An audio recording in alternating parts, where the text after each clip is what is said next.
राजधानी रांची के प्रमुख चौक चौराहों पर इन दिनों एक नया राजनीतिक संदेश चर्चाओं में है। झारखंड मुक्ति मोर्चा (जेएमएम) के द्वारा लगाए गए बैनरों के जरिए ये दर्शाने की कोशिश की गई है कि राज्य में लोकप्रिय सरकार केवल उनकी ही है।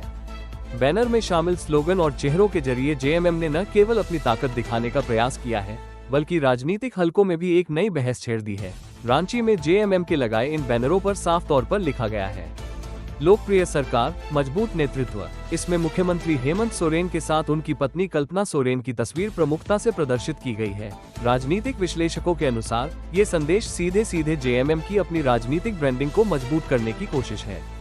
हालांकि राज्य में सरकार महागठबंधन के तहत बनी है, जिसमें कांग्रेस और अन्य घटक दल शामिल हैं, लेकिन बैनरों में केवल जेएमएम की ताकत का प्रचार करने को लेकर सवाल उठ रहे हैं। महागठबंधन के प्रमुख घटक दल कांग्रेस ने बैनरों को लेकर कूटनीतिक प्रतिक्रिया दी है। पार्टी प्रवक्ता राकेश सिन्हा ने कहा कि बैनर में क्या है, ये जनता के लिए मुद्दा नहीं है। असली मुद्दा ये है कि महागठबंधन सरकार राज्य में बेहतर काम कर रही है। लोकतंत्र में सभी को अपनी भावना प्रकट करने का अधिकार है। जेएमएम ने अपनी भावना बैनर के माध्यम से व्यक्त की है, कल कांग्रेस भी कर सकती है।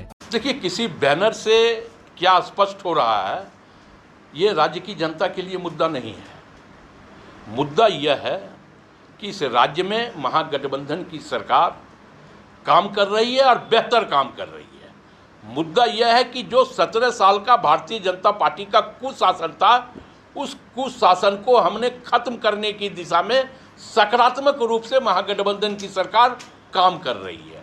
हमें लगता है कि कोई व्यक्ति अगर अपना बैनर लगाता हो तो वो बैनर उसका है और स्वाभाविक तौर पे वो उसकी भावना है। हम तो ये कह रहे हैं कि यही तो डेमोक्रेसी है। हम तो बार बार इस बात को कह रहे हैं कि यही लोकतंत्र है। लोग अपनी भावनाओं को प्रकट करते हैं। कल हम भी अपनी भावना को प्रकट कर सकते हैं। तो हमें लगता है कि ये राज्य के लिए मुद्दा नहीं है कि कौन क्या बैनर लगाए। वहीं भारतीय जनता पार्टी ने इसे गुरूर की राजनीति बताया है और जेएमएम पर जमकर निशाना साधा है। भाजपा प्रवक्ता शिवपूजन पाठक ने कहा कि जेएमएम किस बात का गुरूर दिखा रही है। आदिवासी बच्चियों की हत्याएं हो रही हैं, लोग पानी के लिए तरस रहे हैं और ये बहार की बात कर रहे हैं। ये सिर्फ शब्दों की बाजीगरी है, जनता सब समझती है। हम लोगों ने भी देखा है, क्योंकि वो दिखाने के लिए ही लगा है, तो स्वाभाविक है। अब प्रमुख मार्गों पर लगेगा तो स्वाभाविक है कि कोई भी देखेगा, और हम लोगों ने भी देखा है। लेकिन हमें लगता है कि ये जो गुरूर आया, इन लोग बड़ा लंबे समय से बोलते थे कि कल्पना जी आई तो हम लोगों को बहुत लाभ मिला। तो एक महिला नेत्री को तो पहले इन्होंने छोड़ दिया। ये गुरुजी और हेमंत जी और बसंत जी में ही रह गए। एक तो इन्होंने अपने महिला नेत्री का सम्मान बढ़ाना उचित नहीं समझा। कल्पना जी का भी जोड़ लेते तो ज़्यादा अच्छा होता। अब कल्पना जी के कारण क्या है, कल्पना की उड़ान है, ये भी लिख सकते थे।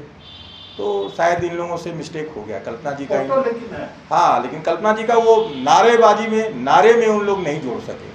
पता नहीं शब्द नहीं बैठा होगा कुछ। और गुरूर किस बात का गुरूर है? क्या आदिवासी बच्चियों की हत्या हो रही है, बलात्कार हो रहे हैं सामूहिक? क्या इसका गुरूर है इस राज्य को? किस चीज की हिम्मत है? अपराधी सरेआम अपराध कर रहे हैं, इसी की हिम्मत है? किस चीज की बहार है? लोग पानी के लिए तरस रहे हैं, ये बहार है? मैया सम्मान की योजना वोट लेने समय आप दे दिए और उसके बाद आप इंतजार करा रहे हैं, यही बहार है इस राज्य में? तो ये शब्दों की बाजीगरी कर रहे हैं, लेकिन धरातल पर क्या है, वास्तविकता क्या है, ये राज्य की जनता समझती है। इसलिए इनको नारेबाजी करने का हक है, करें। वास्तविकता बहुत अलग है।